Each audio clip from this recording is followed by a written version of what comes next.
தெற்கு அந்தமான் கடல் பகுதியை ஒட்டியுள்ள மலாய் தீபகற்ப பகுதியில் நிலை கொண்டிருக்கும் தீவிர காற்றழுத்த தாழ்வு பகுதியால் தமிழகத்தில் மழை பெய்ய வாய்ப்புள்ளதாக சென்னை வானிலை ஆய்வு மையம் தெரிவித்துள்ளது. வெள்ளிக்கிழமை மதியம் மசூலிப்பட்டினம் அருகே கரையை கடந்த ஹெலன் புயல் வலுவிழந்து ஆந்திர கடலோர பகுதியில் காற்றழுத்த தாழ்வு பகுதியாக மாறி மறைந்துவிட்ட நிலையில் வெள்ளிக்கிழமையன்று தென் சீன கடல் பகுதியில் புதிய காற்றழுத்த தாழ்வு பகுதி உருவாகி அது சுமத்ரா மற்றும் அதை ஒட்டியுள்ள தெற்கு அந்தமான் கடல் பகுதியில் நிலை கொண்டிருந்தது. இதன் தாக்கம் காரணமாக தமிழகத்தில் ஓரிரு இடங்களில் மழை பெய்ய வாய்ப்புள்ளதாக சென்னை வானிலை ஆய்வு மைய இயக்குநர் ரமணன் தெரிவித்தார்.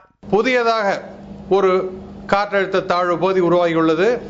அது தென்சீன கடல் பகுதியிலிருந்து கடந்து சுமத்ரா மற்றும் அதை ஒட்டியுள்ள தெற்கு அந்தமான் கடல் பகுதியிலே ஒரு தாழ்வு பகுதியாக நிலை கொண்டிருந்தது.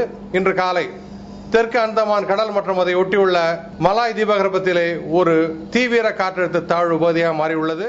சனிக்கிழமை காலை நிலவரப்படி அந்த காற்றழுத்த தாழ்வு பகுதி தீவிர காற்றழுத்த தாழ்வு பகுதியாக மாறி மலாய் தீபகற்ப பகுதியில் நிலை கொண்டுள்ளதாகவும் எந்த ஒரு கணினி சார்ந்த கணிப்பும் அந்த தீவிர காற்றழுத்த தாழ்வு பகுதி தமிழகத்திற்கு வரும் என்று சொல்லவில்லை என்றாலும் அது வருங்காலத்தில் வலுப்பெறுமா, எங்கு செல்லும் என்பது குறித்து தொடர்ந்து கண்காணிக்கப்படும் என்றும் ரமணன் கூறினார்.